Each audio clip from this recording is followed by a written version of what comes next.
Con Hernán Letcher, quien es titular del CEPA. Gracias por venir. Un gusto. Recibimos el informe, la verdad que ustedes trabajan sobre estadísticas, sobre números muy concretos, muchas cuestiones que tienen que ver con la seguridad social. Han tomado distintos parámetros de periodos y a partir de ahí han hecho un informe acerca de la evolución que han tenido la jubilación mínima y la asignación universal por hijo a raíz de la ley de movilidad. Hernán. Claro, exactamente. Lo que está pasando, lo que pasa desde que se votó la ley de movilidad, en primer lugar para las jubilaciones, luego más adelante para la asignación universal y el salario familiar en general, es que, bueno, naturalmente en los meses de aumento tu poder adquisitivo claramente aumenta y luego la inflación de alguna manera se lo va comiendo, pero hasta el próximo aumento que vuelve a recuperar parte de lo perdido. Digamos, la finalidad justamente de la movilidad es sostener en parte ese poder adquisitivo. Un poco a raíz del último aumento, vos recién mencionabas, 13,3, nosotros nos preguntábamos, bueno, ¿qué parte de ese poder adquisitivo se ha recuperado? Y entonces Teniendo en cuenta, Hernán, discúlpame que te interrumpa, que una de las cuestiones que más se destacó en esos días que el gobierno dio a conocer la ley de movilidad es que iba a quedar 7 puntos por arriba de la inflación. Exactamente, porque hacía una comparación exclusivamente mirando los últimos 12 meses, que en realidad había varias cosas a tener en cuenta. De hecho, se incluía, por ejemplo, el mes de agosto del año pasado. ¿Por qué lo menciono? Porque la inflación en ese mes tuvo el descuento del aumento del gas del 2 meses antes, pero el descuento fue posterior, con lo cual la inflación te daba realmente muy baja. Ahora, cuando vos la equiparabas, no era lo mismo. Pero bueno, cuando uno sumaba los numeritos, tal vez te daba un número positivo. Lo que nosotros quisimos era un poco contrastar eso con la realidad. Nos parecía justamente que no estaba sucediendo eso, que el poder adquisitivo de los jubilados no se venía recuperando. Y lo que hicimos fue comparar el periodo hasta diciembre de 2015, desde el mes de marzo de 2013 hasta diciembre de 2015 y desde diciembre de 2015 hasta la fecha. En realidad lo estiramos proyectando la inflación a enero del 2018, sí, digamos hasta la previa del próximo aumento, a febrero de 2018. Lo que encontramos fue que de todas formas seguimos 6 puntos por debajo digamos, en promedio del poder adquisitivo. Es decir, se había logrado un poder adquisitivo tal que luego, sobre todo de lo vivido en el transcurso del 2016, donde los jubilados pierden arriba del 6%, diría cerca del 10% de poder adquisitivo, 10 puntos. Nunca logra recuperarse. Recién lo mencionaban ustedes en la otra mesa. Bueno, esa parte no logra recuperarse. Lo que estamos viviendo es que la movilidad jubilatoria sigue moviéndose con esta ciclotimia, digamos, propia de la inflación contra el aumento, pero es una lucha constante, sí, ley de movilidad y inflación. Ahora pregunto, yo te decía fuera de cámara, para mí ha sido una muy buena medida la ley de movilidad con el gobierno anterior, y lo decía en el programa pasado en la apertura, y este gobierno tuvo una mirada muy clara con respecto a esta ley porque la continuó, e inclusive agregó también aumento para asignaciones familiares con esta ley de movilidad. Esta ley está vigente del año 2009. ¿Cuál fue el mejor periodo de esta ley que realmente pudo responderle al bolsillo de las mínimas? Igual la movilidad jubilatoria para las asignaciones familiares es previa al gobierno, es del 2015. Bien. El mejor momento es el 2015, casualmente. Es el momento donde el poder adquisitivo digamos, en relación a la inflación estrictamente, ¿por qué hago la aclaración? Porque estamos midiendo la inflación en su conjunto. Ustedes también recién mencionaba alguno, la canasta alimentaria o la canasta vinculada a un jubilado, y allí tenés aumentos que superan el promedio de la inflación, con lo cual en realidad en ese sector está pegando mucho más el aumento de precios que el promedio, con lo cual cuando yo hago este cálculo tiendo a disminuir el efecto del aumento de precios. Evaluar esto, porque vos tenés una ley de movilidad que nos está respondiendo al bolsillo, que está permanentemente en una lucha ardua con la inflación, y los precios que no aumentan acorde a la inflación, sino por arriba de esos números. Claro, y en el caso de los medicamentos aún más, que en el sector de los adultos mayores es determinante y es una demanda mucho más intensa que en el resto de los sectores de la sociedad, con lo cual nosotros también hicimos un informe. Entre 2015 y 2017 el aumento de los medicamentos en promedio es del casi el 100%, el 98%, cuando en el mismo periodo la inflación no llega al 80% y el aumento de movilidad jubilatoria en el mismo periodo no llega al 70%, con lo cual ahí uno ve cómo estás perdiendo contra la inflación general, pero además en ese sector, y sobre todo en algunas cosas como alimentos o medicamentos, perdés mucho más que los 6 puntos que recién mencionaba. Bueno, vos hablabas del tema de alimentos y a mí me gustaría que participara Eugenio Semino en esto, porque Eugenio, que a través de la Defensoría calculan 2 veces al año, en mayo y en diciembre de cada año, la canasta básica, vos, Eugenio, siempre reiterás que parte importante del presupuesto de la canasta se la lleva al tema alimentos. Efectivamente, tal como se manifestaban anteriormente, en realidad tiene una incidencia muy fuerte esa llamada inflación núcleo y demás sobre una canasta muy reducida como es la del jubilado, coincidiendo inclusive con insumos como se señalaba el medicamento que tuvo este incremento tan brutal, pero a su vez, por ejemplo, los medicamentos para crónicos aún tuvieron más aumento, que son los más utilizados por el sector, ¿no es cierto? Tenemos medicamentos para crónicos, lo hemos hablado con Jorge Farina también más de una vez, que aumentaron en ese periodo hasta el 150, 170%, ¿no? Hernán, de acuerdo a la experiencia que ustedes tienen en todo este tipo de estudios que hacen y cómo siguen de cerca la seguridad social, ¿la ley de movilidad sigue siendo hoy una buena ley para el bolsillo de los jubilados y pensionados? Definitivamente, si no estuviese esa ley sería muchísimo peor. Lo que sí, por cómo se constituye el indicador para actualizar los valores, uno de los elementos está relacionado, por ejemplo, con la recaudación. Esto implica que si tu economía va mal, la economía del país, difícilmente el indicador sea positivo. Y esto es lo que pasó en el transcurso del 2016. Como hubo una caída en términos económicos significativa, eso impacta sobre la evolución del indicador de movilidad jubilatoria y por ende afecta naturalmente el bolsillo de los jubilados o de los beneficiarios de la asignación. Esto no significa que la ley sea mala. Si vos me preguntás a mí qué hubiese hecho, yo hubiese implementado alguna política que compense el efecto del 2016, porque hoy, en todo caso, te estás moviendo en niveles donde no perdés demasiado poder adquisitivo, me refiero en el transcurso del 2017, pero no recuperás lo del 2016. Bueno, esa es la gran discusión que se plantea permanentemente en el programa. ¿Cómo corregís y cómo solucionás lo del para atrás?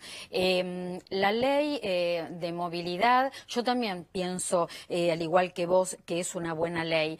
Mucha gente nos pregunta cómo se calcula, de dónde sale el número de incremento que conocemos en marzo y en septiembre de cada año. Sale justamente, bueno, vos lo decías hace unos momentos, tiene que ver con la evolución del salario, tiene que ver con la cantidad de aportantes y tiene que ver con la cantidad de plata que recauda la seguridad social. Cuando todo eso anda mal o desequilibrado, impacta en el número final. Es que efectivamente, si tu economía, y esto trasciende la cuestión de los adultos mayores, el cálculo es similar al de los trabajadores activos. La problemática del salario es similar en este aspecto. En el transcurso del 2016, la pérdida de poder adquisitivo de los trabajadores también es muy significativa y las paritarias no logran recuperarlo, digamos. Las paritarias y ley de movilidad es lo mismo. En definitiva, se terminan moviendo de maneras similares. Quizás la paritaria te permite en algunos gremios sí recuperar y en otros gremios tal vez no, que tienen menos poder de discusión, digamos, a la hora de sentarse a discutir con la patronal.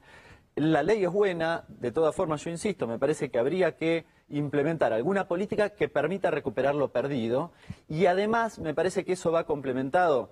A ver, la política es muy sencilla, hay que aumentar 5 o 6 puntos al menos las jubilaciones y listo, digamos, y lograr recuperar eso. Partir de otro mínimo. Como mínimo, exactamente. Claro. Y luego, compensatoriamente con eso, algunas políticas que me parece que van dirigidas al sector o al sector de los adultos mayores en particular. El haber eliminado algunos medicamentos como cobertura del PAMI, me parece que eso complica aún más el poder adquisitivo de un jubilado.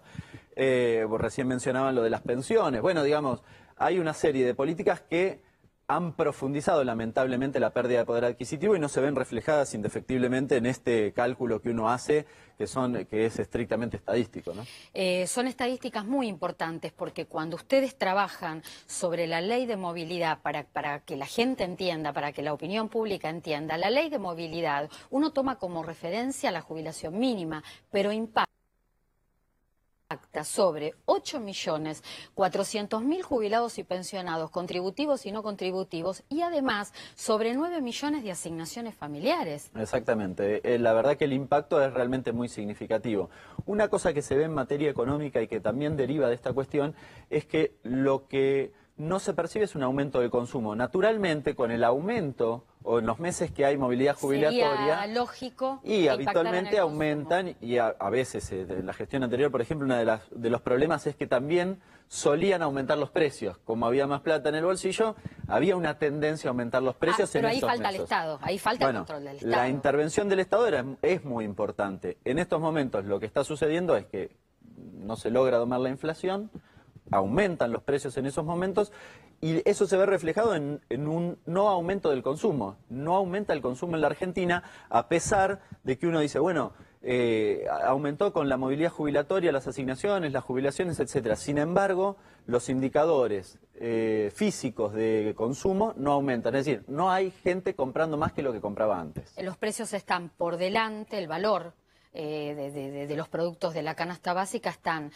adelante del tema del incremento por ley de movilidad. Y lo que vos planteás de estas estadísticas, de esta evolución, se produce una réplica entre jubilación mínima y asignación universal por hijo. Exactamente. Con otros valores, pero es lo mismo. La única diferencia es que cuando uno tira la serie hacia atrás, en la asignación universal, como arrancó la movilidad de las asignaciones, más tarde, en realidad tiene un comportamiento distinto previo al 2014, creo que fue, o 2015, que 2015 recién lo mencionaba, sí, que se aplicó la movilidad para las asignaciones. Luego tiene el mismo comportamiento, exactamente el mismo comportamiento, porque el índice que se aplica es exactamente el mismo. Y recién lo mencionaba también, en el caso del salario, también en términos agregados tiene un comportamiento muy parecido, ¿no? Naturalmente, cuando aumenta, o en los acuerdos paritarios, sobre todo en marzo, hay un aumento significativo del poder adquisitivo, sobre todo de los salarios. Ahí quizás está un poco más repartido porque hay momentos,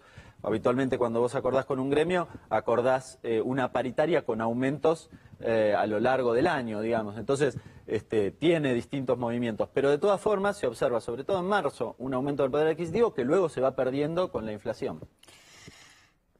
El tema es la inflación, parece, en este país. Es, la verdad, uno de los temas que más preocupa a los argentinos. Tenemos un serio problema de inseguridad en la Argentina, pero creo que el tema inflación y costo de vida nos superó en cuanto al tema de la preocupación.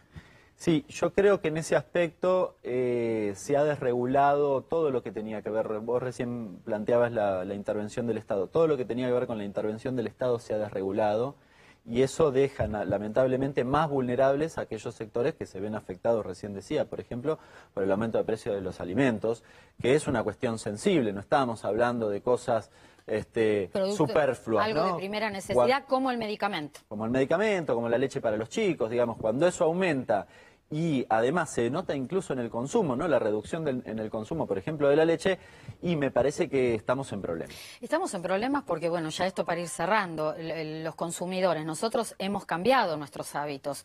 Pasamos primero de primeras marcas a segundas marcas y después a comprar menos. Y esos no son buenos indicadores.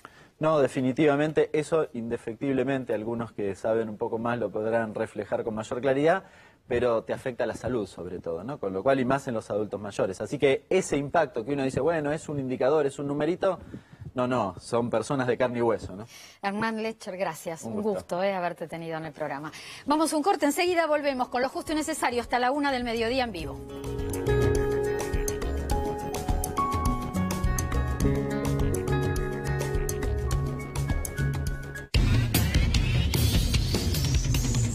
Voz de Neo 1825.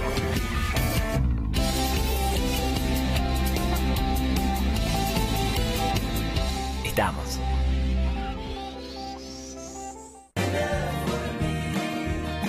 En Superbiel nos dedicamos a hacerte las cosas más fáciles para que puedas disfrutar de lo que tenés afuera del banco. Superbiel, lo más valioso está afuera de un banco. En Provincia ART, nuestro trabajo es protegerte en el tuyo. Provincia ART, la aseguradora de riesgos del trabajo del Grupo Provincia.